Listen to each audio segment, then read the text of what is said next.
आज कितने मुसलमान हैं वो अपने मजहब की बुनियाद से ही दूर हैं, तौहीद से ही दूर हैं। उनको पट्टी पढ़ा दी गई, वो जाकर के कब्रों पर सजदा कर रहे हैं। वो जा करके उनके घरों में चले जाओ, उनके घरों में बड़े बड़े तावीज लगे हुए हैं, उनके गले में देख लो तावीज और धागा लटक रहा है। उनका यह अकीदा है जब तक ये धागा मेरे गले में लटक रहा है, जब तक ये नक्शो निगार मेरे घर में लटक रहे हैं, मेरे घर में बरकत आएगी। ऐ मुसलमान, तेरा अकीदा ही तो तेरी बुनियाद थी, वही तू बर्बाद कर रहा है। इसीलिए मौलाना अल्ताफ हुसैन हाली कहते हैं, करे गैर गरबुत की पूजा तो काफिर, कवाकिब में माने करिश्मा तो काफिर, झुके आग पर बहरे सजदा तो काफिर, जो ठहराए बेटा खुदा का तो काफिर, मगर मोमिनों पर कुशादा है राहें, परस्तिश करे शौक से जिसकी चाहे, नबी को जो चाहे खुदा कर दिखाए, इमामों का रुतबा नबी से बढ़ाए, मजारों पे जा जा के नजरें चढ़ाए, शहीदों से जा जा के मांगे दुआएं, न तौहीद में कुछ कमी इससे आवे, न इस्लाम बिगड़े न ईमान जावे। ऐ मुसलमान, तूने अपने आप को तौहीद से दूर कर लिया, अल्लाह की मदद तेरे ऊपर कैसे आएगी? अल्लाह का तो वादा था, ऐ मुसलमान, जब तक तू तौहीद पर कायम रहेगा हम तेरी मदद करते रहेंगे। वादल्लाहुल्लज़ीना आमनू मिनकुम व अमिलुस्सालिहात, ऐ ईमान वालों, ऐ नेक अमल करने वालों, अल्लाह का वादा है, लयस्तखलिफन्नहुम फिल अर्दी कमस्तखलफल्लज़ीना मिन क़ब्लिहिम, अल्लाह तुमको जमीन में हुकूमत भी देगा, वला युमक्किनन्न लहुम दीनहुमुल्लज़ी इर्तदा लहुम, अल्लाह तुम्हारे दीन को दुनिया में गालिब भी कर देगा, वला युबद्दिलन्नहुम मिन बादि खौफिहिम अमना, अल्लाह दुनिया में तुमको अमन और चैन भी अता फरमाएगा। शर्त क्या है? याबुदूननी ला युशरिकून बी शैया, एक अल्लाह की इबादत करते रहना, अल्लाह के साथ किसी को शरीक मत करना। आज अपने पेट की दुकान को चलाने के लिए आपका अकीदा खराब करने वाला मौलवी कहता है नीतीश कुमार से मिलना है तो उनके पीए से मिलना पड़ता है, तेजस्वी यादव से मिलना है तो उसके सेक्रेटरी से मिलना पड़ता है, हमारे प्राइम मिनिस्टर से मिलना है तो उनके कैबिनेट के किसी खास आदमी से मिलना पड़ता है। अरे तू अल्लाह को कैसे, अल्लाह तक कैसे पहुंच सकता है? तू अल्लाह से कैसे मांग सकता है? मेरा अल्लाह कहता है, व इज़ा सअलका इबादी अन्नी फइन्नी करीब, ऐ मेरे बंदे, मैं तो तेरी शहरत से ज्यादा करीब हूँ, मुझसे मांग के तो देख, मेरे आगे हाथ तो फैला के देख, तुझे मांगना अगर आता है तो मुझे देना आता है। तू मांगता चला जाएगा, तू मांगते मांगते थक जाएगा, मैं देते देते नहीं थकूंगा। वइज़ा सअलका इबादी, अल्लाह तबारक व तआला हर रात के आखिरी हिस्से में आसमान पर नाजिल होता है, आसमान पे उतरता है, आसमान दुनिया पे उतरता है और कहता है, हल मिन मुस्तगफिरिन फअगफिर लहू, है कोई मग़फ़िरत तलब करने वाला, है कोई माफी मांगने वाला, है कोई मेरी बारगाह में आंसू बहाने वाला, है कोई सच्ची तौबा करने वाला, मैं उसकी तौबा कबूल करने को तैयार हूँ, है कोई हाथ फैलाने वाला, मैं उसको देने को तैयार हूँ, है कोई मुझसे दुआ करने वाला, मैं उसकी पुकार को सुनने को तैयार हूँ। अल्लाह तो पुकारने का हुक्म दे रहा है और तू कह रहा है कि अल्लाह तो बहुत दूर है, अल्लाह से हम नहीं मांग सकते। अल्लाह कह रहा है मैं करीब हूं, मुझसे मांगो तो सही। मेरे प्यारे साथियों, आज मुसलमान तौहीद से दूर है, इतना दूर है कि आज भारत की सरजमीन पर मुसलमान की पहचान कब्रों से होती है, मज़ारों से होती है। आज जैसे दूसरे मजहब वालों का एक निशान होता है, हमारे हिंदू भाइयों का ओम बना रहता है, ईसाइयों का उनका क्रॉस बना रहता है, इसी तरीके से सिख मजहब वालों का उनकी पगड़ी होती है। मुसलमान की पहचान क्या है? बहुत सारे कैलेंडर पर आप देखेंगे अजमेर की तस्वीर लगी रहती है, मजार की तस्वीर लगी रहती है। आज इन मजारों को, इन कब्रों को आपकी पहचान बता दिया गया। माफ करना मेरे प्यारे साथियों, ये मजार हमारी पहचान नहीं, ये कब्र हमारी पहचान नहीं, हमारी पहचान ला इलाहा इल्लल्लाह है। हमारे मजहब की बुनियाद यही है, अल्लाह के सिवा कोई पालनहार नहीं, अल्लाह के सिवा कोई मुश्किल कुशा नहीं, अल्लाह के सिवा कोई बिगड़ी बनाने वाला नहीं है। तौहीद से दूर है मुसलमान। इसीलिए अल्लाह के नबी फरमाते हैं, तिरमिजी की सही रिवायत है, ला तक़ूमुस्साअतु हत्ता तल्हक़ा क़बाइलु मिन उम्मती बिल मुशरिकीन, क़यामत उस वक्त तक नहीं आएगी जब तक मेरी उम्मत के कुछ लोग मुशरिकों के साथ मिल नहीं जाएंगे। व हत्ता याबुदुल औतान, और मेरी उम्मत के अंदर भी बुतों की पूजा होगी, बुतों की इबादत होगी। और आगे अल्लाह के नबी ने फरमाया कि क़यामत उस वक्त तक नहीं आएगी जब तक 30 से ज्यादा झूठे नबी मेरी उम्मत में पैदा होंगे, और हर झूठा नबी कहेगा मैं नबी हूं। अभी आजकल एक वीडियो बड़ा वायरल हो रहा है, एक आधा पागल टाइप का इंसान है, अपने आप को नबी कह रहा है। हर दौर में ऐसे झूठे नबी पैदा होंगे। नबी ने फरमाया अना खातमुन नबिय्यीन ला नबिय्य बादी, मैं आखिरी नबी हूं, मेरे बाद कोई नबी नहीं आएगा। मेरे बाद अगर कोई अपने आप को नबी कहता है तो समझ जाओ कि वो झूठा है, वो कज़्ज़ाब है, वो दज्जाल है। मैं आखिरी नबी हूं, मेरे बाद कोई नबी नहीं आएगा। तो ये कयामत की एक निशानी अल्लाह के नबी ने बयान की कि कयामत के पहले उम्मत के अंदर, मुसलमानों के अंदर शिर्क भी किया जाएगा। मेरे प्यारे साथियों, आज अल्लाह हमसे बहुत नाराज है, बहुत गुस्सा है हमारे ऊपर, इसीलिए सारी बिजली हमारे ऊपर गिर रही है। आज हमारी आंखों के सामने मस्जिदों के सामने नाच गाना भी हो रहा है, मस्जिदों के सामने भड़काऊ नारे भी लग रहे हैं, मस्जिदों को तोड़ा भी जा रहा है, बुलडोजर भी मस्जिदों पे चलाया जा रहा है। आज अल्लाह वाकई में हमसे बहुत नाराज है मेरे साथियों, बहुत नाराज है। और क्यों नाराज है? क्योंकि इल्म है लेकिन अमल नहीं है। जो मग़ज़ूब अलैहिम का तरीका था, जो यहूदियों का तरीका था, वो तरीका हमने अपना लिया। उसके बाद हम कहते हैं वलद्दॉलीन, ऐ अल्लाह हमें उनके रास्ते पर भी तूने चलाना जो भटक गए, जो गुमराह हो गए। कौन गुमराह हो गया? ईसाई गुमराह हो गए, क्रिश्चियन गुमराह हो गए। ऐ अल्लाह क्या गलती कर दी उन्होंने? फरमाया कि ईसाइयों के यहाँ गलती यह है कि उनके यहाँ अमल तो था मगर इल्म के बगैर था। अमल था, बहुत नमाज पढ़ते थे लेकिन दलील के बगैर काम करते थे। ईसाइयों के यहाँ रहबानियत भी थी, उन्होंने औरत से अपने आप को दूर कर लिया, शादी नहीं करते थे, बीवी बच्चों से दूर रहते थे, और उन्होंने ये समझा कि इससे अल्लाह राजी हो जाएगा। ईसाइयों के अमल था मगर इल्म नहीं। जैसे आज मुसलमान शबे बारात मना रहा है, आज मुसलमान शबे मेराज मना रहा है, आज मुसलमान ताजिया निकाल रहा है, आज मुसलमान 12 रबीउल अव्वल का जुलूस निकाल रहा है। ये सारा का सारा काम मुसलमान दीन समझ के कर रहा है, सवाब समझ के कर रहा है, नेकी समझ के कर रहा है, जबकि ये सारे काम नबी ने इनका हुक्म नहीं दिया, सहाबा ने ये काम नहीं किया। ये सारा काम दीन के अंदर नया काम है। और मेरे प्यारे नबी अपने हर खुतबे में कहा करते थे व शर्रुल उमूरि मुहदसातुहा व कुल्लु मुहदसतिन बिदअह व कुल्लु बिदअतिन ज़लाला व कुल्लु ज़लालतिन फिन्नार। सबसे बुरा काम दीन के अंदर नया निकाला गया काम है, और हर नया काम बिदअत है, और हर बिदअत गुमराही, और हर गुमराही जहन्नम में लेकर के जाने वाली है। कल जुमा का दिन है, आप सूरह कहफ पढ़ेंगे इंशाअल्लाह। सूरह कहफ में ये आयत भी आप पढ़ेंगे, कुल हल नुनब्बिउकुम बिल अक्सरीन आमाला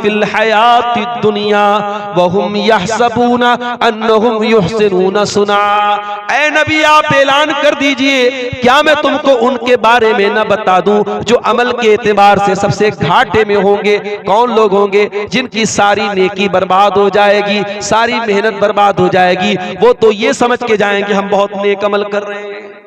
ये कौन लोग होंगे? ये बिदअती लोग होंगे। बिदअत करने वाले का अमल अल्लाह के कबूल नहीं होगा। इसीलिए अल्लाह कुरान के 30वें पारे में कहता है हल अताका हदीसुल गाशिया वुजूहुन यौमइज़िन खाशिया आमिलतुन नासिबा। कयामत के दिन कुछ ऐसे भी लोग आएंगे जिनके चेहरे पर डर होगा, खौफ होगा, दहशत होगी, डरे हुए होंगे। आमिलतुन नासिबा, बहुत अमल करके आए होंगे लेकिन थके हारे होंगे, अमल करके थक गए होंगे। तस्ला नारन हामिया, भड़कती हुई जहन्नम की आग में डाले जाएंगे। अमल करके आएंगे मगर जहन्नम की आग में डाले जाएंगे। क्यों? क्योंकि अमल बगैर दलील के था, अमल के ऊपर मोहम्मद अकरम की मुहर नहीं थी। मेरे साथ 14 फरवरी की तारीख आती है, वैलेंटाइंस डे के नाम से जो दिन पूरी दुनिया में मनाया जाता है, आप क्या समझते हैं? इस दिन ज़िनाकारी और बदकारी के जो वाक़यात होते हैं उसमें हमारी कौम की बच्चियों को भी मुब्तला किया जाता है, उसमें मुसलमान लड़कियों को भी गिरफ्तार किया जाता है। इस बेहयाई के सैलाब में हमारी और आपकी कौम की बच्चियां भी मुब्तला हैं। और आज सोशल मीडिया के जरिए और फेसबुक और इंस्टाग्राम के जरिए इस बेहयाई को प्रमोट किया जाता है। अगर आपने इन मदरसों की मदद न की, इन मदरसों को मजबूत न किया, अपनी बच्चियों को इन मदरसों में तालीम न दिलाई, अपनी बच्चियों को कुरान और सुन्नत के जरिए मजबूत न किया, माफ करना मेरे प्यारे साथियों, इस सैलाब को आप नहीं रोक पाएंगे। इस बेहयाई के तूफान को रोकना आपके लिए नामुमकिन हो जाएगा। ये दौर कयामत के करीब का दौर है, ये दौर फितनों का दौर है, ये दौर कदम कदम पर इस्लाम से और ईमान से दूर करने वाली चीजों का दौर है। जब नबी के दौर में, सहाबा के दौर में औरतें दीन के लिए जागरूक हुआ करती थी, अल्लाह के नबी के पास औरतें आती हैं और क्या कहती हैं, गलबर रिजालु या रसूल अल्लाह, ऐ अल्लाह के रसूल, दीन सीखने के मामले में मर्द हजरात बाजी मार ले गए। मर्दों को तो आप दीन सिखाते हैं, लेकिन अल्लाह के नबी औरतों को दीन सिखाने का कोई इंतजाम नहीं है, हमें आप अलग से कोई दर्स नहीं देते, कोई तकरीर नहीं करते। उस जमाने में लाउड स्पीकर नहीं था कि एक तकरीर हो रही है तो इधर मर्द सुन रहे उधर औरतें सुन रही। औरतों ने आकर के डिमांड की, या रसूल अल्लाह, मर्दों को तो आप बहुत दीन सिखा रहे, हमें कौन सिखाएगा। हदीस के अल्फाज हैं, अल्लाह के प्यारे नबी ने हफ्ते में अलग से दिन मुकर्रर किया और औरतों के बीच में आप जाकर के अलग से तकरीर करते थे। उस जमाने की औरतें जुमा के खुतबे में पाबंदी से आती थी। हजरत उम्मे अतिया रजी अल्लाह ताला अन्हा कहती हैं, मैंने सूरह काफ याद कर लिया, प्यारे नबी की जबान से सुन करके प्यारे नबी सल्लल्लाहु अलैहि वसल्लम हर जुमा के खुतबे में सूरह काफ पढ़ते थे। आज अफसोस की बात है, आज अफसोस की बात है कि हमारे इलाकों की मस्जिदों में आमतौर से खवातीन के लिए इंतजाम नहीं होता। 4-4 मंजिल की मस्जिदें आपने बना के रखी हैं, औरतों के लिए इंतजाम करके नहीं रखा है। मेरे भाइयों, जब खतरा ज्यादा हो तो सिक्योरिटी ज्यादा बढ़ाई जाती है, जब चोर ज्यादा हो तो ताला मजबूत रखा जाता है, दरवाजों को मजबूत बनाया जाता है। आपकी कौम की बच्चियों के दीन और ईमान पर हमला करने के लिए लुटेरे हर तरफ घूम रहे हैं। अपनी कौम की बच्चियों को अगर आपने दीन की तालीम से अगर उनको आरास्ता न किया, उनको दीन न सिखाया, तकरीरों के जरिए, जलसों के जरिए, जुमा के खुतबों के जरिए और मदरसों में पढ़ा करके और उनके दरमियान दीन की गुफ्तगू करके, तो माफ कीजिएगा, इस सैलाब से, इस बेहयाई के तूफान से अपने बच्चों को बचाना बहुत मुश्किल हो जाएगा। और आज हालात आप देख लें, आज की रात आपके इस इलाके में कम असर महसूस होता है। आप पटना चले जाएं, भागलपुर चले जाएं, बारसोई चले जाएं, मालदा चले जाएं, पूरी रात इबादत हो रही है। शबे बारात के नाम से ये रात मनाई जा रही है। कोई हलवा बैठ करके खा रहा है, कोई मुर्दों को जाकर के कब्रिस्तान में वहां अपने मुर्दों के लिए फातिहा पढ़ रहा है। ये सारा का सारा काम दीन के नाम पे हो रहा है, ये सारा का सारा काम इस्लाम के नाम पे हो रहा है, सवाब के नाम पे हो रहा है, जबकि इस्लाम में इस रात की कोई हकीकत नहीं है। अगर ये रात वाकई में कोई फजीलत की रात होती, जनाब मोहम्मद रसूलुल्लाह सल्लल्लाहु अलैहि वसल्लम खुद इस रात में इबादत करते, आपके सहाबा इबादत करते, आपकी बीवियां इबादत करती। जिस तरीके से रमजान का महीना आता था, अम्मा आयशा फरमाती है, काना रसूलुल्लाह सल्लल्लाहु अलैहि वसल्लम इज़ा दखल अल-अश्र अहया लैलहु व अयक़ज़ अहलहु व शद्द मिज़रहु। जब रमजान का आखिरी अशरा आता था, प्यारे नबी सल्लल्लाहु अलैहि वसल्लम अपने घर वालों को जगाते थे, रात भर जागते थे, अपनी कमर कस लेते थे, इबादत करते थे। अगर वही मामला शबे बारात का होता, आज की रात का होता, तो प्यारे नबी से इसका भी सबूत मिलता कि नहीं मिलता। और अभी एक वीडियो मैंने देखा यूट्यूब के ऊपर, फेसबुक के ऊपर, एक आदमी हलवे पर दलील दे रहा है। कह रहे, वो पूछता है कि हलवा कौन सी किताब में लिखा है। अरे हलवा किताब में थोड़ी मिलेगा, हलवा तो कढ़ाई में मिलेगा। इस तरीके की चुटकुलेबाजी से, इस तरीके की फालतू दलीलों से अपने हलवे को साबित किया जा रहा है। तो तू साफ बोल दे ना कि तेरा मकसद हलवा खाना है, तेरा मकसद दीन पर अमल करना नहीं है, तेरा मकसद इस्लाम पर अमल करना नहीं है, तेरा मकसद हलवा खाना है। तो हलवा खाने के लिए दीन को बदनाम मत करो मेरे प्यारे साथी। मेरे अजीजों, हम और आप मुसलमान हैं, और मुसलमान वो कौम है जिसको अल्लाह ताला ने दुनिया की सबसे बेहतरीन उम्मत करार दिया है। कुंतुम खैरा उम्मतिन उखरिजत लिन्नास तअमुरूना बिल मारूफ व तनहौना अनिल मुनकरी व तुमिनूना बिल्लाह। ऐ मुसलमानों, तुम दुनिया की सर्वोत्तम उम्मत हो, सबसे बेहतरीन उम्मत हो, द बेस्ट कम्युनिटी तुम हो, तुम दुनिया के सबसे बेहतरीन समाज से ताल्लुक रखते हो। उखरिजत लिन्नास, तुम्हें इंसानियत को कुछ देने के लिए पैदा किया गया है। तुम मानवता के नजात देने वाले बनकर के आए हो। तुम इंसानियत को कुछ देने के लिए आए हो। तुम्हारे जरिए इंसानियत को कुछ मिलना चाहिए। अभी इलाहाबाद में जो प्रयागराज में जो मेला चल रहा है, कुंभ का मेला, उसमें कुछ गैर मुस्लिम भाई हमारे भगदड़ में मर गए। तो मैंने एक शंकराचार्य का बयान सुना। उन्होंने कहा कि मुसलमानों ने बहुत सारे गैर मुस्लिमों की मदद की। ये हमारा किरदार, हमारा वो लोग जो हमारे खिलाफ बातें करते हैं वो भी मानते हैं कि नहीं साहब, मुसलमानों ने हमारी मदद की। कोरोना के दौर में हमने वो मंजर भी देखा था कि बाप मर गया, उसका बेटा अपने बाप की अर्थी को हाथ नहीं लगा रहा है, अपने बाप का अंतिम संस्कार नहीं कर रहा है। मुसलमानों ने खड़े होकर के उन गैर मुस्लिमों का अंतिम संस्कार किया था। कितने गैर मुस्लिमों को मुसलमानों ने मदद की उस दौरान, और भाईचारा कायम करके दिखाया। ये हमारा किरदार है मेरे प्यारे साथी। कुंतुम खैरा उम्मतिन, मुसलमानों तुम दुनिया की सबसे बेहतरीन उम्मत हो। उखरिजत लिन्नास, तुम्हें इंसानों के लिए निकाला गया है। तामुरूना बिल मारूफ, तुम नेकियों का हुक्म देते हो। व तनहौना अनिल मुनकर, तुम बुराइयों से रोका करते हो। व तुमिनूना बिल्लाह, और तुम अल्लाह तबारक व तआला के ऊपर ईमान रखते हो। अल्लाह को तो सब मानते हैं। क्या हिंदू नहीं मानता अल्लाह को? क्या ईसाई नहीं मानता अल्लाह को? क्या बुद्ध नहीं मानता अल्लाह को? अल्लाह का तसव्वुर, भगवान का, ईश्वर का, गॉड का कॉन्सेप्ट तो सबके यहां है, लेकिन फर्क है मेरे भाई। हमारे बीच में और दूसरों के बीच में फर्क है। दूसरे जिसको भगवान मानते हैं उसको दूध भी चढ़ा रहे, उसको खाना भी चढ़ा रहे, उसको प्रसाद भी चढ़ा रहे, उसके नाम पे सोना लुटा रहे, उसके नाम पे दूध बहा रहे। लेकिन हम जिस अल्लाह को मानते वो खिलाता है, खाता नहीं है। हम जिस अल्लाह को मानते वो देता है, लेता नहीं है, वो किसी का मोहताज नहीं है। दूसरे जिसको अल्लाह मानते हैं कहते उस अल्लाह का कोई बेटा भी था। कोई कहता है कि ईसा मसीह अल्लाह के बेटे थे, कोई कहता है उज़ैर अल्लाह के बेटे थे। और हम जिस अल्लाह को मानते हैं वो अल्लाह कौन है? कुल हुवल्लाहु अहद अल्लाहुस समद लम यलिद व लम यूलद व लम यकुल लहू कुफुवन अहद। अल्लाह एक है, अल्लाह बेनियाज है, वो न किसी का बेटा है, वो न किसी का बाप है, और वो न कोई उसके बराबर है। तो हम अल्लाह के ऊपर ईमान रखते हैं।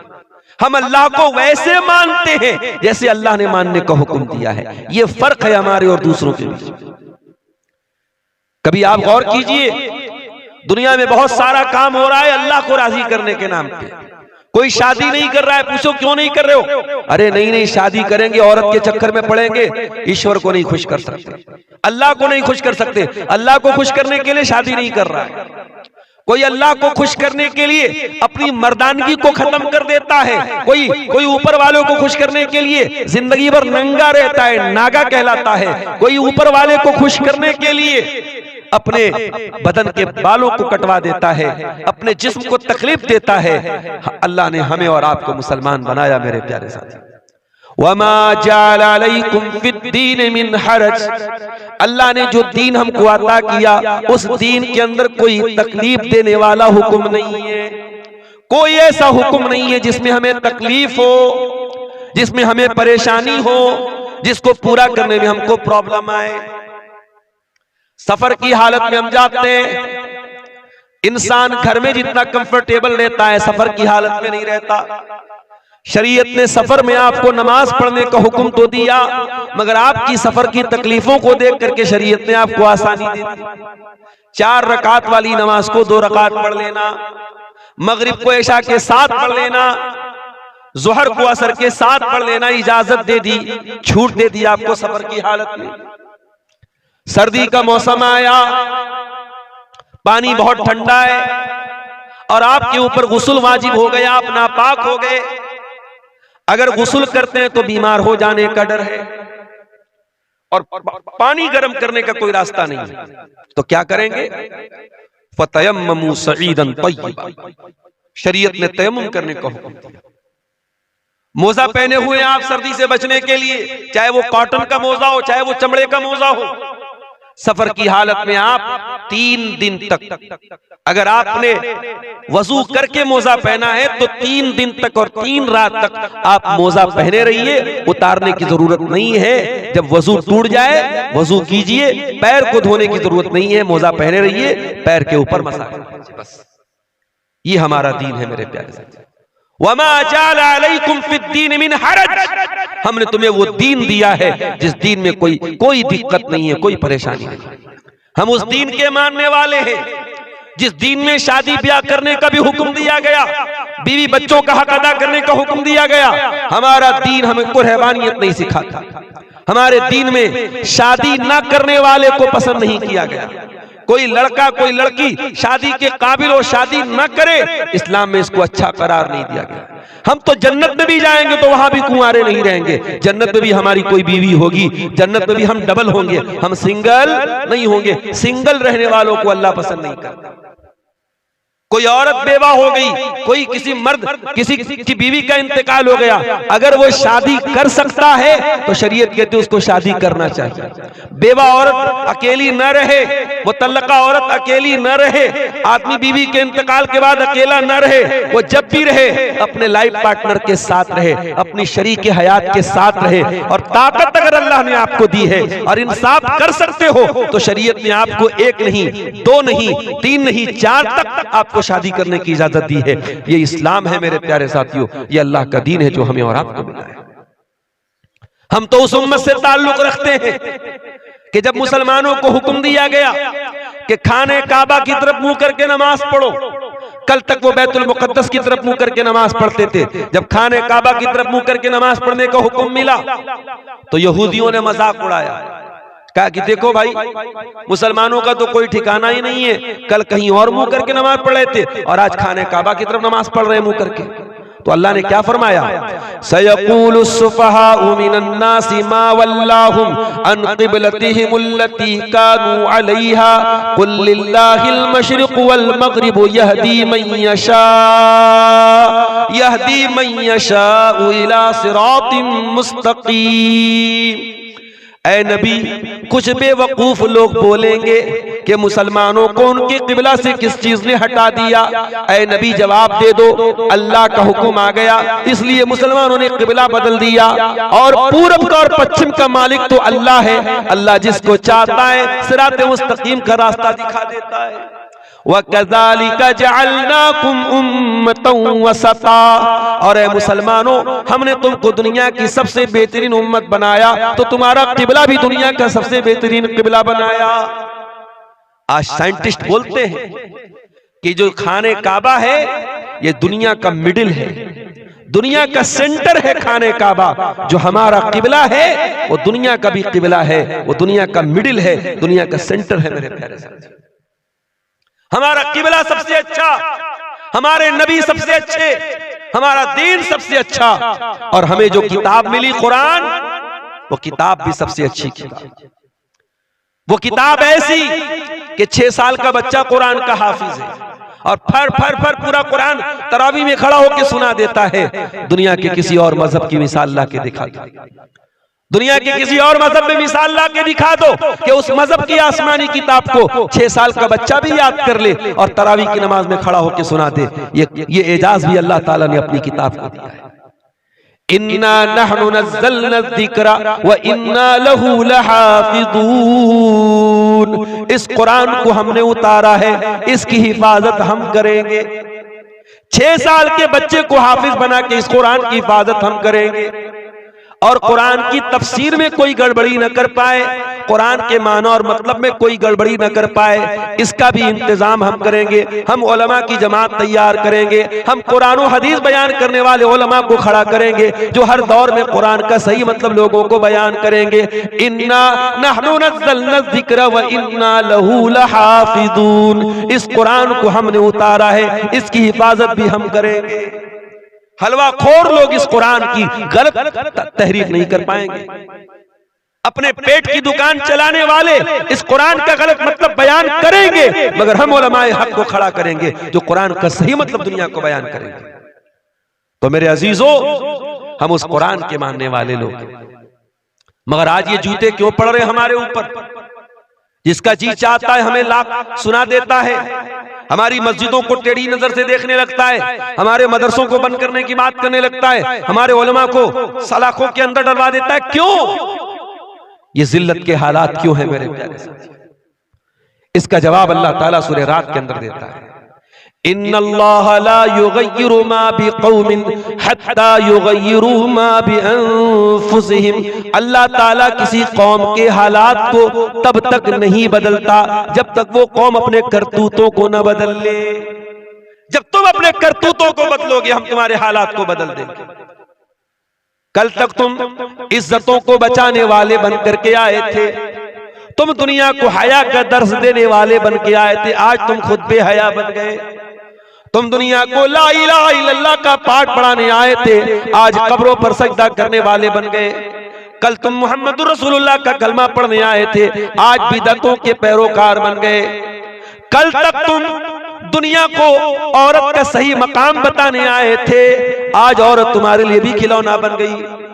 कल तुम दुनिया को निकाह के जरिए, शादी के जरिए अपनी शर्मगाह की हिफाजत का दर्स सुनाने आए थे, और आज तुम्हारी शादियों में जहेज आ गया, तुम्हारी शादियों में बारात आ गई, तुम्हारी शादियों में मंगनी आ गई, तुम्हारी शादियों में लंबा चौड़ा खर्चा आ गया। तुमने खुद निकाह को मुश्किल बना के जिना को प्रमोट कर दिया, जिना को आसान कर दिया। जब तुम अपने करतूतों को बदलोगे, अल्लाह तुम्हारे हालात को भी बदल देगा। वइज़ा अरादल्लाहु बिक़ौमिन सुआ, और अल्लाह ताला जब किसी कौम के साथ बुराई का इरादा फरमाएगा, जब किसी कौम को बर्बाद करना चाहेगा, फला मरद्द लहू, तो कोई उसे नहीं बचा पाएगा, कोई नहीं बचा पाएगा। वइज़ा अरादल्लाहु बिक़ौमिन सुअन फला मरद्द लहू, आपकी बर्बादी का फैसला अगर आसमान पे हुआ है, जमीन का कोई लीडर, जमीन का कोई नेता, जमीन का कोई मिनिस्टर आपके हालात को ठीक नहीं कर पाएगा। वमा लहुम मिन दूनिही मिन वाल, और अल्लाह के सिवा आपकी कोई मदद नहीं कर पाएगा। एक बात तो पक्की है मेरे साथ, अल्लाह हमसे नाराज है। इतना तो मानते हो ना कि अल्लाह नाराज है, और अल्लाह हमसे ज्यादा नाराज है। अब आप पूछे मौलाना साहब अल्लाह हमसे ज्यादा क्यों नाराज है? अरे हम जितने भी बुरे, हम तो मुसलमान हैं। कोई अल्लाह को नहीं मानता, कोई अल्लाह को गाली देता है, उससे भी ज्यादा अल्लाह हमसे नाराज है। हाँ, उससे भी ज्यादा अल्लाह हमसे नाराज है। आइए मैं आपको बताता हूं। एक बाप के 5 बेटे हैं, 2 बेटे बड़े नाफरमान हैं, बाप की बात नहीं मानते, बाप की कदर नहीं करते, बाप हमेशा उनसे नाराज रहता है। लेकिन 3 बेटे ऐसे हैं जो बाप के बड़े लाडले बेटे हैं, बड़े लायक बेटे हैं, बाप की बड़ी इज्जत करते हैं, बाप का हक अदा करते हैं। अगर वो 3 लायक बेटे जो बाप के बड़े लाडले बेटे हैं, अगर वो 3 लायक बेटे अगर वो गलत हो जाएं, वो गड़बड़ हो जाएं, वो बाप के नाफरमान बन जाएं, वो गलत काम करने लगे, तो बाप को ज्यादा तकलीफ होती है। जो 2 बिगड़े हुए वो तो बिगड़े ही हुए, जो 3 बाप के लाडले बेटे हैं अगर वो गलत काम करते तो बाप को ज्यादा तकलीफ होती है, बाप ज्यादा नाराज होता है, बाप ज्यादा गुस्सा होता है। मेरे अजीजों, मेरे भाइयों, ये मैंने एक मिसाल आपको समझाने के लिए दी है। अल्लाह रब्बुल आलमीन हमसे बहुत मोहब्बत करता है, हम उसके महबूब नबी की आखिरी नबी की उम्मती हैं। उस अल्लाह ने हमको बहुत नवाजा है, लेकिन जो काम यहूदियों ने किया था वो काम अगर हम करेंगे तो अल्लाह हमको माफ नहीं करेगा। अल्लाह ने यहूदियों को भी बहुत नवाजा था।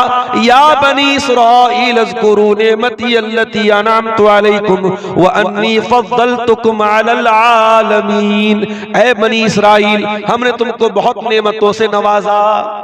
रेडीमेड खाना उतरता था आसमान से बनी इस्राईल, कभी हमारे लिए रेडीमेड खाना नहीं उतरा। बनी इस्राईल के रेडीमेड मन्नो सलवा उतरता था।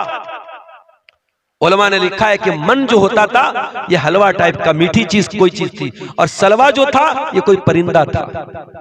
रेडीमेड गोश्त मिल रहा है, रेडीमेड मिष्टी मिल रही है, मिठाई मिल रही है, और इतने कमबख्त थे कि ये रेडीमेड खाना उनको मिल रहा था, तब भी उनको पसंद नहीं आया। और उन्होंने कहा कि ऐ मूसा, अपने रब से कहो कि हमें ककड़ी चाहिए, हमें तरकारी चाहिए, हमें सब्जी चाहिए, हम रोज रोज ये मन्नो सलवा नहीं खाएंगे।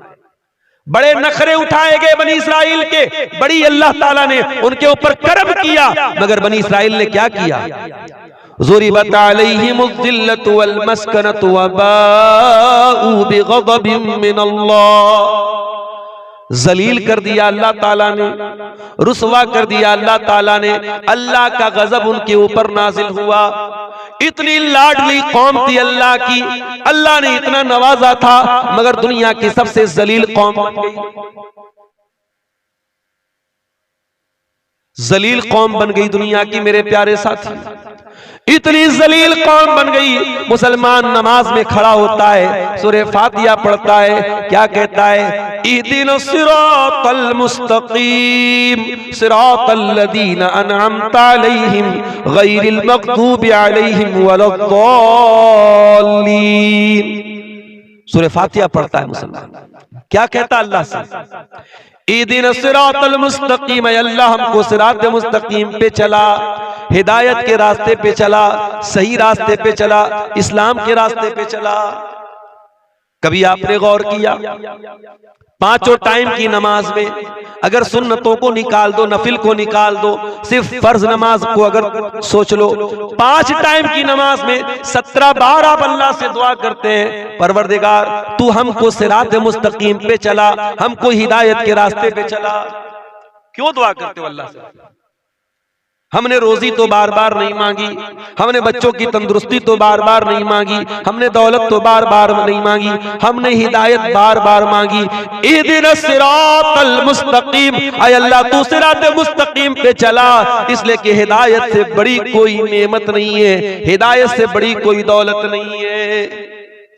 मेरे प्यारे साथियों, इसी मुल्क में करोड़ों लोग ऐसे हैं जो जाहिल नहीं, पढ़े लिखे लोग हैं। कोई अदालत का जज बना हुआ है, कोई वकील है, कोई आला दिमाग वाला है, बड़ा पढ़ा लिखा है, मगर गाय के गोबर को वो खा रहा है, गाय के पेशाब को वो पी रहा है, किसी शर्मगाह के आगे हाथ जोड़ रहा है, किसी पत्थर के बुत के आगे हाथ जोड़ रहा है, किसी नदी को देख करके सजदा कर रहा है, किसी जानवर के आगे सजदा कर रहा है। इतने बेहतरीन पढ़े लिखे लोग, इतने आला दिमाग वाले लोग भी अपने क्रिएटर की, अपने पैदा करने वाले की इबादत नहीं कर रहे, जानवर की इबादत कर रहे हैं, शर्मगाह की इबादत कर रहे हैं, नदी की इबादत कर रहे हैं। मेरे प्यारे भाइयों, उन लोगों के बीच में अगर अल्लाह ताला ने आपको ईमान वाला बनाया है, आपको तौहीद वाला बनाया है, आपकी पेशानी अगर एक अल्लाह के दर पे झुक रही है, आप ला इलाहा इल्लल्लाह पढ़ने वाले हैं, आपसे बड़ा खुशनसीब कौन है मेरे भाई? आपसे बड़ा किस्मत का धनी कौन है? आपसे बड़ा खुशकिस्मत कौन है? इहदिनस सिरातल मुस्तकीम। इसीलिए हम सूरह फातिहा में बार बार अल्लाह से यही कहते हैं, आए अल्लाह जब तूने हमको मुसलमान बनाया है, इस्लाम पर चलने वाला बनाया है, आए अल्लाह तूफान आ जाए, सैलाब आ जाए, मुश्किलें आ जाए, इस रास्ते से हमको कभी न हटाना। इहदिनस सिरातल मुस्तकीम, आए अल्लाह तू सिरात मुस्तकीम पे हमको चलाना। कुछ भी हो जाए इस रास्ते से हमें हटने मत देना। सिरातल लज़ीना अनअमता अलैहिम, ऐ अल्लाह हमें तू उनके रास्ते पर चलाना जिनके ऊपर तेरा इनाम हुआ, तेरा करम हुआ, तेरा उपकार हुआ। तू नबियों के रास्ते पे हमको चलाना, तू सिद्दीकीन के रास्ते पे हमको चलाना, तू शहीदों के रास्ते पे हमको चलाना, तू वलियों के रास्ते पे हमको चलाना। लोग कहते ये वहाबी लोग नबियों को नहीं मानते, लोग कहते हैं ये अहले हदीस लोग वलियों को नहीं मानते। अरे नादान, अहले हदीस तो वो है जो पांचों टाइम की नमाज में इमाम बनता है तब भी, मुक्तदी बनता है तब भी, जनाजे की नमाज पढ़ता है तब भी, तरावी की नमाज पढ़ता है तब भी, ग्रहण की नमाज पढ़ता है तब भी, हर नमाज में कहता है सिरातल लज़ीना अनअमता अलैहिम, ऐ परवरदिगार हमको नबियों के रास्ते पे चलाना, हमको सिद्दीकीन के रास्ते पे चलाना, हमको शहीदों के रास्ते पे चलाना, हमको तू वलियों के रास्ते पे चलाना। हम तो वलियों के रास्ते पे चलने की दुआ करते हैं, मगर हाँ हमसे ये तो न हो सकेगा कि हम नमाज न पढ़ने वालों को अल्लाह का वली मान ले, हम नशा करने वालों को अल्लाह का वली मान ले, हम इस्लाम के खिलाफ चलने वालों को अल्लाह का वली मान ले, जो हवा में उड़ने लगे उसको अल्लाह का वली मान ले, जो आग पे चलने लगे उसको अल्लाह का वली मान ले। ओ लोगों, कान खोल करके सुन लो, सबसे बड़ा अल्लाह का वली कौन है? अल्लज़ीना आमनू व कानू यत्तकून। सबसे बड़ा अल्लाह का वली वो है जो ईमान वाला हो, जो मुत्तकी हो, जो ईमान वाला है, जो तकवा वाला है, वो अल्लाह का वली है। और अहले हदीस से बड़ा कोई वलियों को मानने वाला नहीं है। हम मानते हैं तमाम वलियों को, हम मानते किसी से, मानते अल्लाह से। सिरातल लज़ीना अनअमता अलैहिम, ऐ अल्लाह उनके रास्ते पर चला जिनके ऊपर तेरा इनाम हुआ। उसके बाद हम क्या कहते हैं? गैरिल मग़दूबि अलैहिम, ऐ अल्लाह उनके रास्ते पर तू हमको न चलाना जिनके ऊपर तेरा गजब नाजिल हुआ। अब जरा बताना सिकटिया वालों, ओ बटरहा वालों, ओ आसपास के गांव से आने वाले भाइयों, जरा बताना, ईमानदारी से बताना कि किन के ऊपर अल्लाह का गजब नाजिल हुआ, किन को अल्लाह ने मग़ज़ूब अलैहिम कहा, और किन के रास्ते से बचने की हम हर नमाज में दुआ कर रहे हैं। गैरिल मग़दूबि अलैहिम, ऐ अल्लाह तू उनके रास्ते पर हमको न चलाना जिनके ऊपर तेरा गजब नाजिल हुआ, जिनसे तू नाराज हुआ, जिनसे तू गुस्सा हुआ। कौन मुराद है इससे? इससे यहूदी मुराद है, इससे यहूदी मुराद है। और हम पांचों टाइम की नमाज में अल्लाह से कहते हैं अल्लाह हमें यहूदियों के रास्ते पे न चलाना। ये यहूदी तो बड़े अच्छे लोग थे, अल्लाह के बड़े लाडले लोग थे, अल्लाह के बड़े चहेते लोग थे, अल्लाह ने बड़ा इनाम से इनको नवाजा था। मगर जब ये यहूदी हराम खोर हो गए, ये सूद खोर हो गए, ये ब्याज खोर हो गए, ये नबियों को कत्ल करने लगे, ये नबियों का मजाक उड़ाने लगे, जब ये अल्लाह को नाराज करने लगे तो क्या हुआ? फबाऊ बिग़ज़बिन मिनल्लाह, अल्लाह के गजब के हकदार बन गए। ओ मुसलमानों, कान खोल करके सुन लो, अल्लाह का कानून सबके लिए बराबर है। जो काम यहूदियों ने किया वही काम हम करेंगे तो हम भी अल्लाह के गजब के हकदार बन जाएंगे। और आज अल्लाह के गजब के हकदार हम बन चुके हैं। हर तरफ से जूते पड़ रहे हैं हमारे ऊपर, हर तरफ से जलील हो रहे हैं, अल्लाह के गजब के हकदार बन रहे हैं मेरे साथ। हम अल्लाह से क्या कहते हैं? आए अल्लाह तू उनके रास्ते पे हमको न चलाना जो जिनके ऊपर तेरा गजब नाज़िल हुआ। अच्छा, यहूदियों के यहाँ सबसे बड़ा क्राइम क्या था? सबसे बड़ा अपराध क्या था? यहूदियों का सबसे बड़ा गुनाह क्या था जानते हो? यहूदियों के पास अल्लाह की किताब थी, तौरात थी, यहूदी जानकार थे, इल्म भी था उनके पास, लेकिन जानकारी होने के बावजूद और इल्म होने के बावजूद यहूदी अल्लाह की नाफरमानी करते थे, इल्म के ऊपर अमल नहीं करते थे। ओ सीमांचल वालों, पूरे हिंदुस्तान में सबसे ज्यादा जलसे आपके इलाके में होते हैं, सारे बड़े बड़े मुकर्रिरीन आपके इलाके में आते हैं, सबसे ज्यादा तकरीरें आपके यहाँ सुनी जाती हैं। असर से लेकर फजर तक पूरे दुनिया में कहीं जलसा होता है, आपके यहाँ होता है। ये तकरीरें, ये जलसे, ये प्रोग्राम आप अगर सुन रहे हैं और इस इल्म के ऊपर अगर आपका अमल नहीं है तो ये बहुत खतरनाक बात है। भाई मोटी मोटी बात तो सबको मालूम है ना। कौन सा ऐसा मुसलमान है जो नहीं जानता कि पांचों टाइम की नमाज फर्ज है? सबको मालूम है। इन्नस्सलाता कानत अलल मोमिनीना किताबम मौकूता, बेशक नमाज अपने टाइम के ऊपर फर्ज है। नमाज अपने टाइम के ऊपर फर्ज है। रात भर तकरीर सुनने वाला अस्सलातु खैरुम मिनन नौम की आवाज सुन के सोया पड़ा रहे, तो कान खोल करके सुन लो। ये यहूदियों का तरीका है कि इल्म तो है लेकिन अमल नहीं है। रात भर आपने पर्दे पर तकरीरें सुनी, हया पर तकरीरें सुनी, सुबह आपकी जवान बेटी बेपर्दा होकर घर से निकल रही है, आपकी खूबसूरत बीवी अपना चेहरा खोल करके गांव में घूम रही है। इसका मतलब कि इल्म तो है लेकिन अमल नहीं है। आपने उलमा की तकरीरों में सुना कि निकाह को आसान करो, निकाह को आसान करो, जिना को मुश्किल कर दो। आपने तकरीरों में सुना प्यारे नबी ने फरमाया खैरुन निकाही ऐसरुहु, सबसे ज्यादा बरकत वाला निकाह वो है जिसको आसान किया जाए। आसान निकाह सबसे अच्छा निकाह है। मगर आपने रात में तकरीर की, सुबह आपके घर में शादी थी, बेटे की शादी है, भतीजे की शादी है, 100 लोगों से बारात भी लेके जा रहे हो, लड़की वालों से डिमांड भी कर रहे हो, जहेज की रकम भी मांगी जा रही है, कोई कार ले रहा है, कोई 2 व्हीलर ले रहा है, कोई कुछ ले रहा है, कोई कुछ ले रहा है, बाकायदा डिमांड करके जहेज भी लिया जा रहा है। इसका मतलब कि इल्म तो है लेकिन अमल नहीं है, और ये बहुत खतरनाक बात है। अतामुरून अन्नासा बिल बिर्री व तंसौना अनफुसकुम व अंतुम ततलूनल किताब। ऐ यहूदियों, तुम अल्लाह की किताब को पढ़ते हो, तुम तौरात को पढ़ते हो और लोगों को नेकी का हुक्म देते हो और अपने आप को भूल जाते हो। ऐ यहूदियों, ये बहुत गलत काम है जो तुम करते हो। जो काम यहूदियों ने किया वही काम हम भी तो कर रहे हैं मेरे प्यारे साथी। कौन ऐसा मुसलमान है जो नहीं जानता कि सूद और ब्याज हराम है?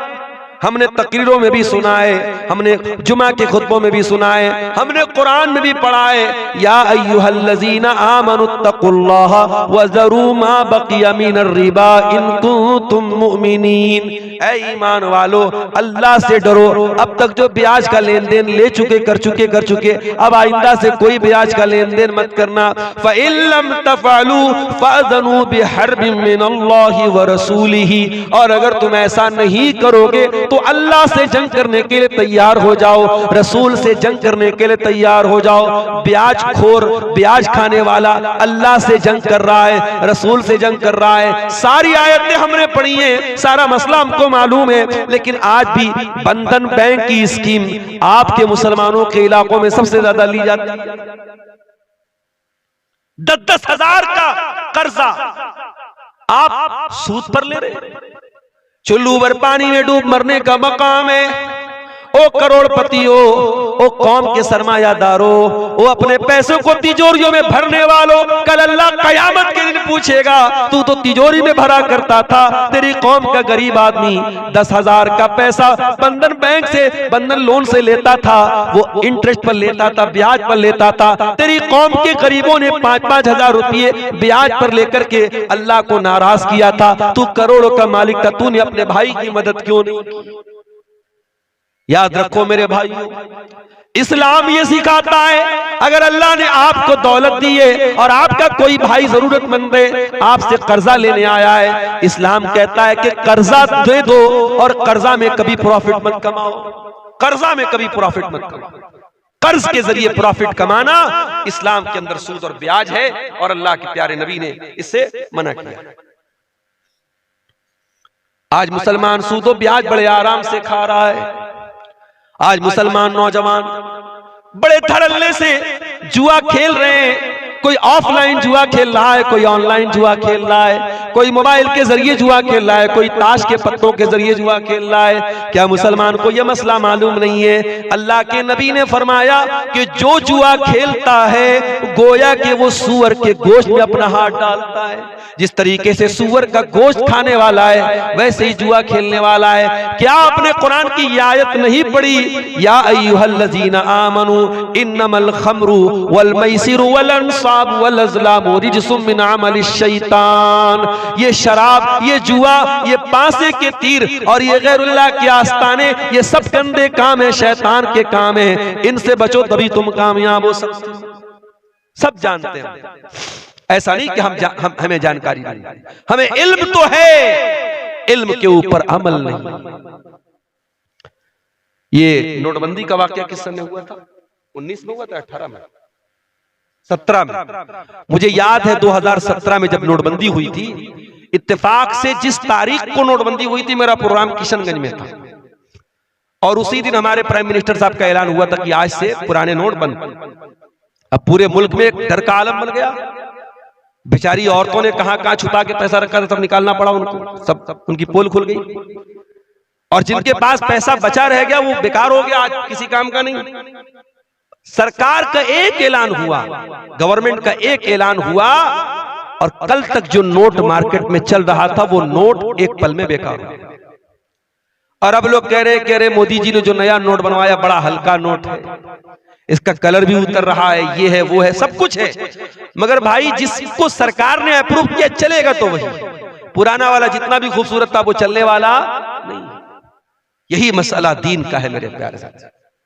आपको क्या अच्छा लगता है ये मैटर नहीं करता, आपकी नजर में कौन सा अमल कैसा है ये मैटर नहीं करता, अल्लाह की नजर में वो अमल अच्छा है कि नहीं ये मैटर करता है, रसूल की नजर में वो अमल अच्छा है कि नहीं ये मैटर करता है।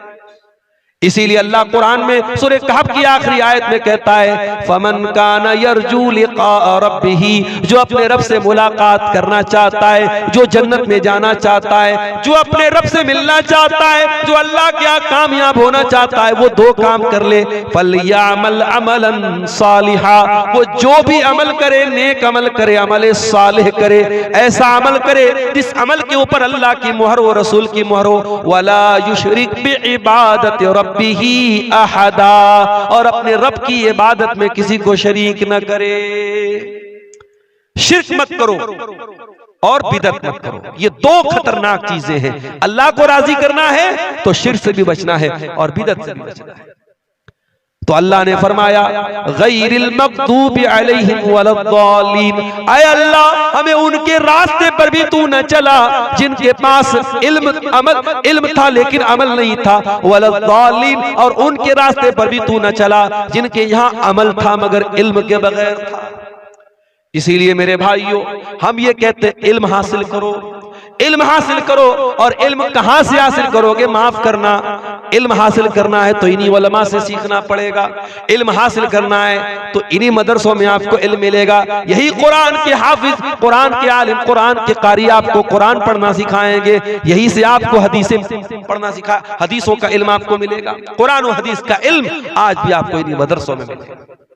और याद रखो, कोई सूटेड बूटेड होकर के आ जाए, कोई फर्राटेदार इंग्लिश बोलने लगे और आप ला करके जल्दी से उसको माइक दे देगी, साहब ये तो बड़ा सूट पहन के आया है, बड़ी फर्राटेदार इंग्लिश बोल रहा है। नहीं, आपका स्टेज, आपका माइक, इसका भी एक वकार है मेरे प्यारे साथी। और मैं अक्सर सीमांचल के जलसों में बोलता हूं, मुझे बहुत अफसोस होता है, अभी आपके इसी अररिया के इलाके का एक मौलवी वो बाकायदा तकरीर में कह रहा है कि मोहम्मद बिन सलमान साहब मेरा वीजा नहीं पास कर रहे हैं, मैंने उनके खिलाफ बोल दिया है, वो मेरा वीजा नहीं पास कर रहे। अबे जाहिल, झूठे, मक्कार, कितना बड़ा फ्रॉड, कितना बड़ा झूठा है तू। पहली बात तो तू झूठ बोलता है, सऊदी हुकूमत के खिलाफ जहर उगलता है, और उसके बाद इस तरीके की कहानी सुनाता, तेरे जैसे न जाने कितने पड़े तुझे वो वीजा नहीं देंगे उम्रा के लिए। और तू ये समझता है कि सामने पब्लिक जो बैठी है वो जाहिल गंवार पब्लिक है, जो चाहे सुना दे। इसीलिए मैं अपने अहले हदीस भाइयों से कहता हूं, और आपके इस सीमांचल के इलाके में खास तौर से मैं कहता हूं कि अल्लाह के वास्ते आप अपने उन उलमा को दावत दो जो किताब और सुन्नत के जानकार हैं। हर अहरे गैरे रत्तु खैरो को स्टेज पर दावत मत दो मेरे साथ। खुराफात बकने वाले, झूठ बकने वाले, मनगढ़ंत रिवायतें बयान करने वाले, किस्से कहानी बयान करने वाले आपके स्टेज पर नहीं आने चाहिए। इस स्टेज का एक वकार है, इस स्टेज की एक हुर्मत है, उसको पामाल मत होने देना मेरे साथ। इल्म सीखना है तो उलमा।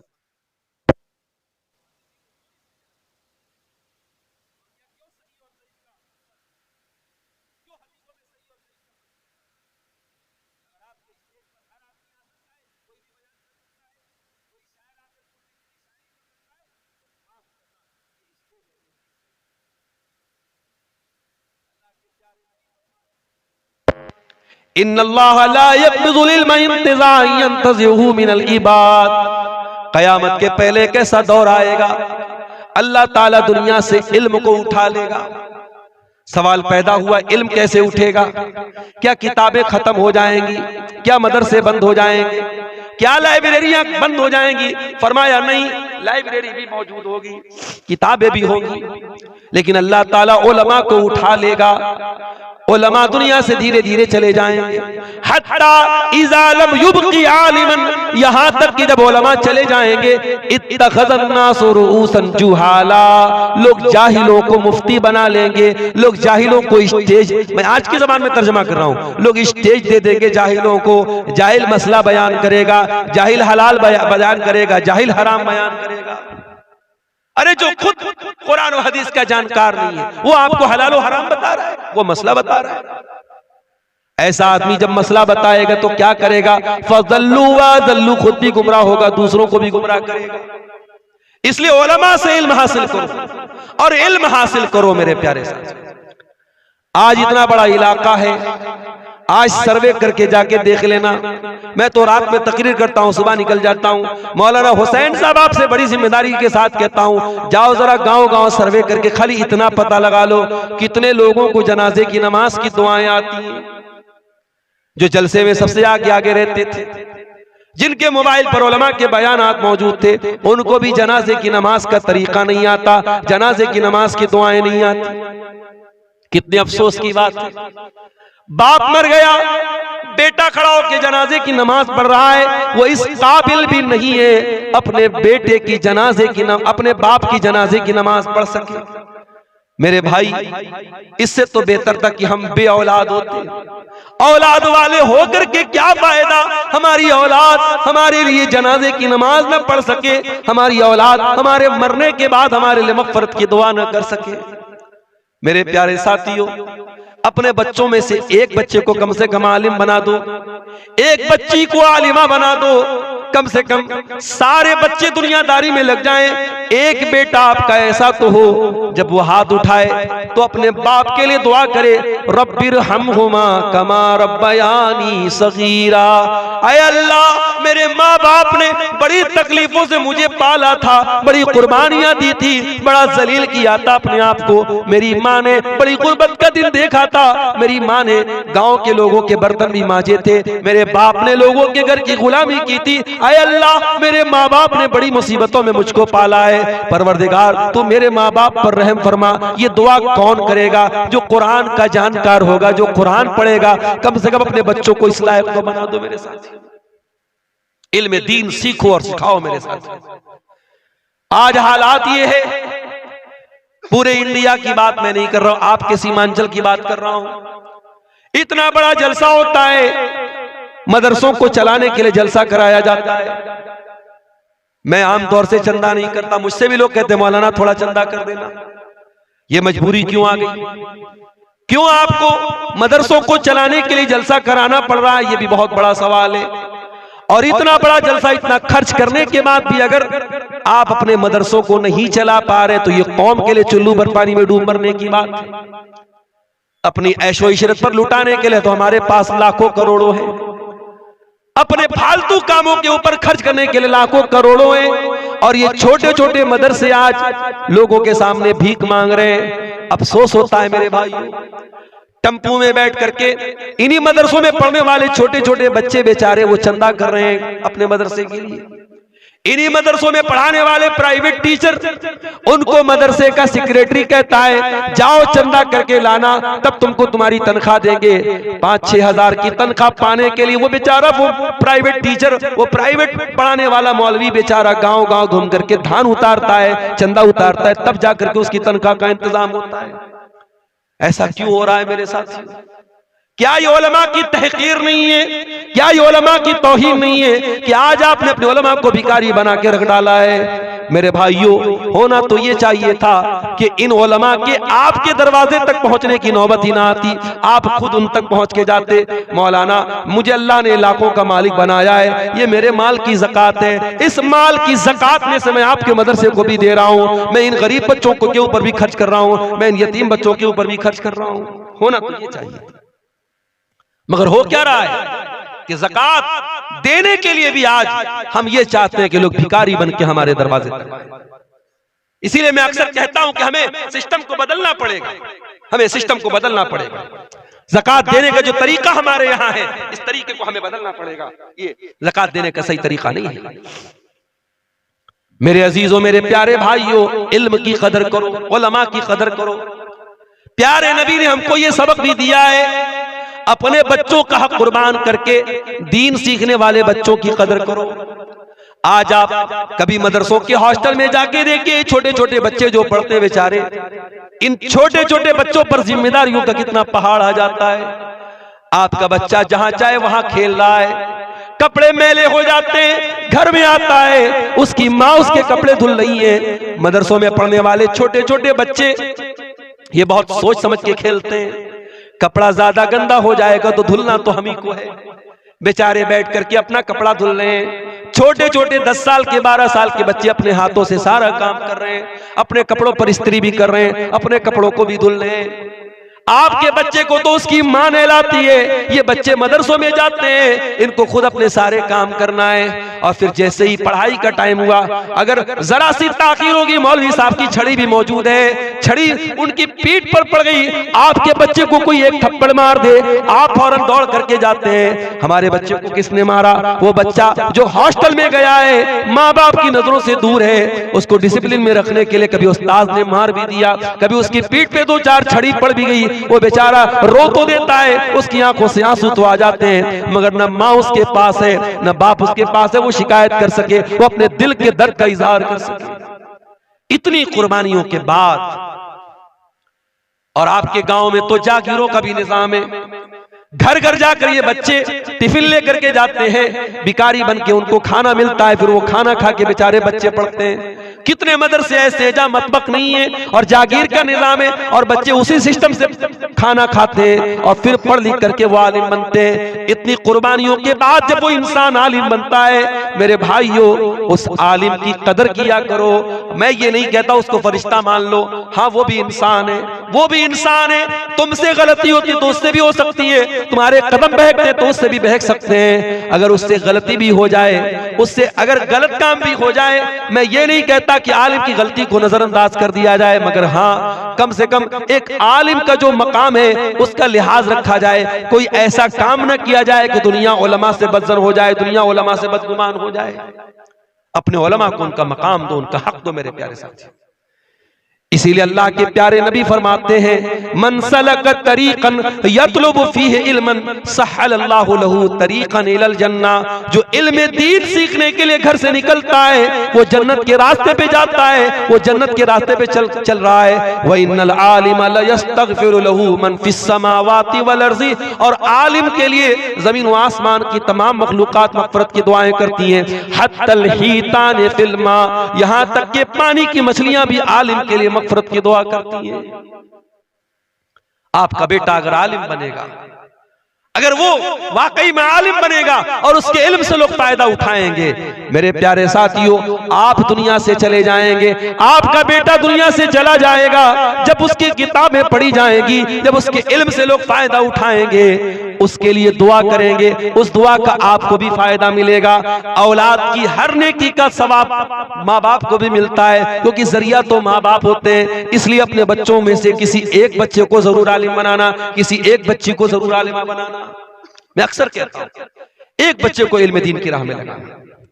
और आज के इस दौर में मेरे प्यारे साथियों, जब कदम कदम पे आपको जरूरत पड़ेगी दीन सीखने की, तो आपके घर में कोई एक इंसान तो ऐसा हो जो आपको दीन की बातें बताए। कल मौलाना फजल हक मुबारकपुरी के जनाजे में जब मैं गया, उनके 6 बेटे हैं और 6 के 6 बेटे हाफिज और आलिम।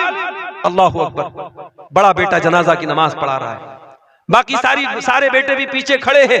ये मंजर देख के दिल पर बड़ा असर हुआ कि ये इंसान जिसका जनाजा रखा हुआ है, ये उलमा का बाप है। मेरे भाइयों, आलिम बनना ये कमाल है, मगर उससे बड़ा कमाल ये कि आप उलमा के बाप बन जाएं, आपके बच्चे उलमा बन जाएं, आपके सब बच्चे आलिम दीन बन जाएं। ये बहुत बड़ी बात है।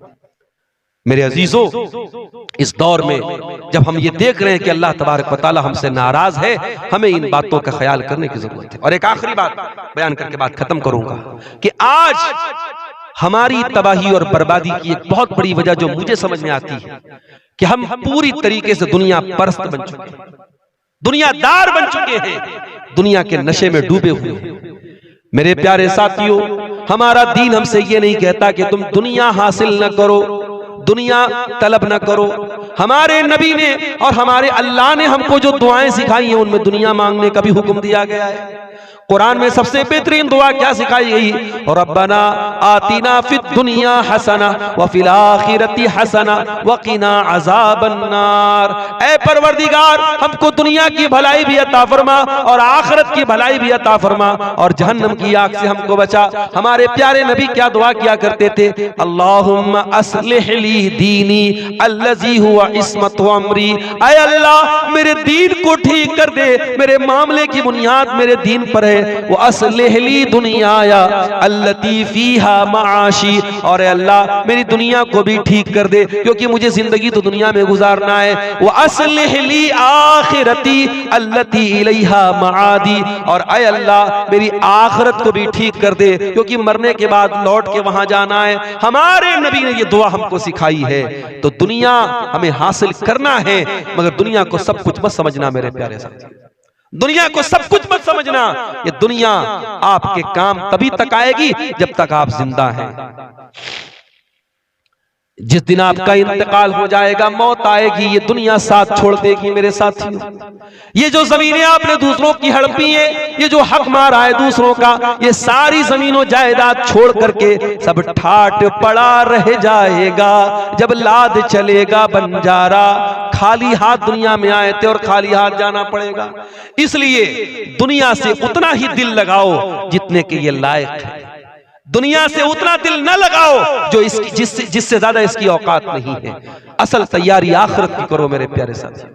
हम जुमा के दिन नमाज पढ़ते हैं, जुमा की इमाम साहब पहली रकात में सूरह आला पढ़ाते हैं। क्या कहते हैं? बल तुतिरूनल हयातद दुनिया वल आखिरतु खैरुन व अबका। अल्लाह कहता है मेरे बंदो, तुम दुनिया को तरजीह देते हो, दुनिया को सब कुछ समझते हो, दुनिया के लिए इतनी मेहनत करते हो और आखिरत के लिए कुछ नहीं करते। वल आखिरतु खैरुन व अबका। आखिरत तो ज्यादा बेहतर है, ज्यादा बाकी रहने वाली है। दुनिया में गर्मी लगे तो एसी चलाते हो, दुनिया में अंधेरा हो जाए तो लाइट जलाते हो, दुनिया में गर्मी लगे तो पंखा चलाते हो, दुनिया में प्यास लगे तो घर में फ्रिज ला के रखते हो, दुनिया के ऐशो आराम की इतनी फिक्र करते हो। अरे जन्नत में कैसे जाना है, जहन्नम से कैसे बचना है, कब्र के अजाब से कैसे बचना है, मैदान महशर की गर्मी से कैसे बचना है, जरा उसका भी इंतजाम कर लो मेरे प्यारे साथियों। इसीलिए अल्लाह के नबी फरमाते हैं, अक्तिरू ज़िक्र हादिमिल लज़्ज़ात, लज्जतों को तोड़ देने वाली चीज मौत को ज्यादा से ज्यादा याद किया करो। आपसे पूछा गया, अय अल्लाह के नबी सबसे अक्लमंद कौन है? आपने फरमाया, अक्तरुहुम ज़िक्रल लिल मौत, जो मौत को सबसे ज्यादा याद करता है, वह इस्तिदादन लिमा बादहू, और मौत के बाद की तैयारी करता है। मौत को याद किया करो और मौत के बाद की तैयारी किया करो मेरे प्यारे साथी। आगे रमजान का महीना भी हमारे सामने है और हमारी एक आदत होती है, हमारे घर में जब कोई अच्छा मेहमान आता है तो उस मेहमान की हम उसके इस्तिकबाल की तैयारी करते हैं। हमारे घर में कहीं गंदगी पड़ी है तो हम दूर करते नहीं, मेहमान आ रहा है क्या जवाब देंगे हम? अच्छा बिस्तर बिछाते हैं, अच्छा बर्तन में खाना लाते हैं, आप मेहमान की इज्जत करते हैं। रमजान भी एक बहुत ही खुशनसीब और बहुत मुअज़्ज़ज़ मेहमान बन के हमारे घर में आने वाला है। रमजान का महीना हमें अल्लाह ताला की मग़फ़िरत का परवाना लेके आता है। इसलिए अपने आप को प्रिपेयर करो, तैयार करो रमजान के लिए। अभी से आदत डाल लो कुरान पढ़ने की, अभी से आदत डालो रातों में तहज्जुद पढ़ने की, अभी से नफली रोजा रखने की आदत डालो, ताकि रमजान आए तो आप पहले से उसके लिए ज़हनी तौर पर तैयार रहे। इसीलिए अल्लाह के प्यारे नबी रमजान के अलावा सबसे ज्यादा किसी महीने में रोजा रखते थे तो शाबान में रखते थे। और ये भी याद रखो मेरे प्यारे साथी, रमजान अगर आ गया और आपने रमजान का हक अदा नहीं किया तो ये और बड़ी बदनसीबी की बात है। अल्लाह के नबी फरमाते हैं कि रमजान जैसे ही आता है आसमान के दरवाजे खोल दिए जाते हैं, रहमत के दरवाजे खोल दिए जाते हैं, जहन्नम के दरवाजे बंद कर दिए जाते हैं, शैतानों को जकड़ दिया जाता है। और रमजान में एक रात ऐसी है, मन हुरिमहा फक़द हुरिमल खैर, अल्लाह के नबी ने फरमाया कि जो उस रात में इबादत नहीं कर पाया फिर वो किसी भलाई का हकदार नहीं होगा। इसका मतलब ये हुआ कि रमजान बड़ी बरकतों को लेके आता है और हमें और आपको इस महीने का इस्तेमाल, इसको जो है इसकी बरकतों को कैसे हासिल करें, इस पर हमें गौर करने की जरूरत है। आज बड़े बड़े शहरों में जो दुकानें होती हैं, दुकानों पे सेल लगती है। सर्दी के जो कपड़े होते हैं, जब सर्दी जाने लगती है तो एक सेल लगती है और बड़े सस्ते दामों में कपड़े मिलते हैं। तो सेल जब लगती है तो दुकानों में बड़ी भीड़ लग जाती है। रमजान का महीना भी नेकियों की सेल बन करके आता है। इसलिए मेरे प्यारे साथियों, रमजान का हम इस्तेमाल करें और कोशिश करें कि रमजान का हम हक अदा करें और रमजान में कसरत से अल्लाह की इबादत करें। और फिर हम ये दुआ भी करें कि अल्लाह उन इबादतों को हमारे कबूल फरमाए। एक सवाल यह आया है कि माँ बाप में अगर झगड़ा हो जाए तो उन दोनों में सुलह औलाद कैसे करें, या वो एक दूसरे पर जुल्म करे तो इंसाफ कैसे करें। देखिए, ये कभी कभी वाकई में बड़ी औलाद के लिए सूरत हाल बड़ी तकलीफदेह होती है, क्योंकि माँ बाप का बहरहाल एक एहतराम भी है और जब उनके दरमियान झगड़े होते हैं तो कभी कभी औलाद भी पिसती है। इसीलिए कुरान की और शरीयत की तालीम यह है कि मियाँ बीवी के दरमियान अगर कभी कोई ना इत्तेफाकी हो भी जाए तो औलाद के सामने जाहिर नहीं करना चाहिए। और कहीं कहीं बाज घरों में बाकायदा लड़ाइयां होती हैं, गाली गलौज तक माँ बाप एक दूसरे को करते हैं और बच्चों पर इसका बड़ा बुरा असर पड़ता है। तो बहरहाल अगर औलाद बड़ी है, औलाद बालिग है, समझदार है, तो उसको अपने बाप को या माँ को जिसकी गलती भी समझ में आए उसको समझाना चाहिए, उसकी इस्लाह की कोशिश करनी चाहिए और उनकी इस्लाह के साथ साथ इस बात का भी ख्याल रखा जाए कि कोई नामुनासिब बात ना कही जाए। बाज़ औक़ात ऐसा होता है कि अगर बाप की तरफ से माँ के ऊपर ज्यादती हो रही है तो बेटा या बेटी जो होते हैं बाप को बहुत कुछ सुना के रख देते हैं और बाप के साथ बहुत ज्यादा बदतमीजी करने लगते हैं। ठीक है, अगर वो अपनी बीवी के साथ गलत कर रहा है तो वो गलत कर रहा है, लेकिन आप बेटे हैं, आप बेटी हैं, आपको अपने बाप का जो हक है वो उसका ख्याल करना है। बदतमीजी करने का आपको कोई हक हासिल नहीं है। आखिर में मेरे साथियों, ये एक सवाल ये आया है कि खतना की दावत देना कैसा है, मुसलमानी होती है बच्चों की, उसकी दावत देना कैसा है। देखिए, खतना की दावत के सिलसिले में उलमा का इख्तिलाफ है। कुछ उलमा ने इसको सही नहीं कहा है, क्योंकि अल्लाह के नबी से या सहाबा से खतना की किसी दावत का सबूत नहीं मिलता है। और कुछ उलमा ने कहा कि चूंकि ये भी एक खुशी का मौका है, खतना कराना भी एक शिआर है मुसलमानों का और अल्लाह के नबी ने फितरत के कामों में से खतना को भी करार दिया है, तो एक खुशी का मौका है और किसी खुशी के मौके पर अगर कोई दावत देता है तो उसको कबूल किया जा सकता है। तो बहरहाल इसमें इन दोनों जो उलमा की जो राय है, उलमा की इन दोनों राय में जो बेहतर जो राय है वो ये है कि खतना की दावत से परहेज किया जाए। बाकायदा जो हमारे यहाँ बाज़ औक़ात अकीका की दावत उतनी बड़ी नहीं होती जितनी बड़ी खतना की दावत होती है, तो जो एक सुन्नत दावत है उसको हम छोड़ दें और खतना पर बिला वजह लंबी चौड़ी दावत करें, ये भी मुनासिब नहीं है। और अगर कोई खतना के मौके पर दावत दे देता है तो उसके यहाँ खाया जा सकता है, उसको गलत या हराम नहीं कह सकते। बहरहाल एक खुशी का मौका उसके लिए है, लेकिन चूंकि इस मौके पर सहाबा से या अल्लाह के नबी से दावत का सबूत नहीं मिलता है तो इससे परहेज किया जाए। लड़की की शादी में दावत खिलाना कैसा है? देखिए, इसका भी मसला वही है। अल्लाह के नबी के दौर में लड़कियों की शादी होती थी और हमें सबूत और दलील ऐसी नहीं मिलती कि लड़की वाले भी बाकायदा दावत खिलाते थे। हजरत उम्मे हबीबा, अल्लाह के नबी की बीवी उम्मे हबीबा, जब उनका निकाह अल्लाह के नबी के साथ हुआ तो उनके वली की हैसियत से नजाशी जो थे हबशा के बादशाह, उन्होंने बाकायदा सहाबा को दावत दी थी। तो बाज़ उलमा ने उससे ये दलील पकड़ी है कि लड़की की शादी में भी दावत दी जा सकती है, मगर कोई ऐसा आम रिवाज सहाबा के दौर में नहीं था। इससे इतनी दलील तो मिलती है कि हाँ, कोई दावत देना चाहे तो दे सकता है, मगर सहाबा के दौर में कोई आम रिवाज अगर होता तो और हदीसों में भी इसका जिक्र होता। और आज के दौर में हम खास तौर से ये देखते हैं कि लड़की की शादी में जो दावत होती है मैं बहुत सारे लोगों को ऐसे जानता हूं जो बाकायदा ज़कात की रकम उतारते हैं, लोगों से मदद मांगते हैं और फिर वो 400-400 लोगों को खाना खिलाते हैं और 2-3 तरीके का आइटम खिलाते हैं। तो ये तो बहुत नामुनासिब बात है कि आप ज़कात उतार करके अपनी लड़की की शादी में आप जो है दावत लोगों को खिलाएं। तो असल तो यही है कि शरीयत में लड़के के ऊपर वलीमा की दावत है, लड़की के घर वालों के ऊपर किसी दावत की जिम्मेदारी शरीयत ने नहीं डाली है। अलबत्ता अगर कोई लड़की का बाप साहिब हैसियत है, अगर वो अपने कुछ मेहमानों को 100-200 मेहमानों को 300 जो भी उसके मेहमान है, अगर वो खाना खिला रहा है, दावत दे रहा है, तो हम उसको नाजायज तो नहीं कह सकते, गलत तो नहीं कह सकते, लेकिन अगर इसको एक रिवाज बना दिया जाए और जरूरी बना दिया जाए और उसकी वजह से गरीब और मिडिल क्लास के लोगों को हर हाल में दावत देनी पड़े, तो फिर इस दावत को भी हमें रोकना चाहिए।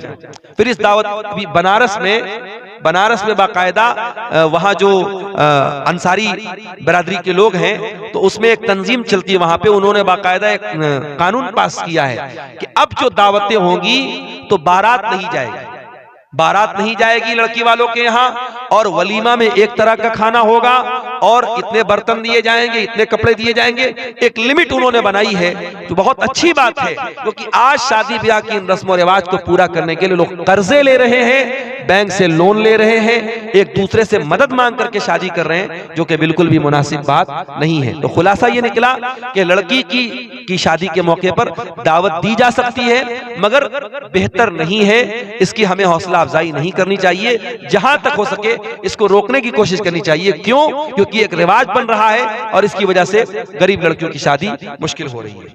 वल्लाहु आलम बिस्सवाब। तो मेरे अजीजों, आखिर में मौलाना हुसैन साहब ने ये मुतालबा भी किया है कि हमारे मदरसे के हक में थोड़ा सा आप ताउन की अपील करें। आइए, ये रात का आखिरी वक्त है, आते आते जाते जाते आप जो हो सके मदरसा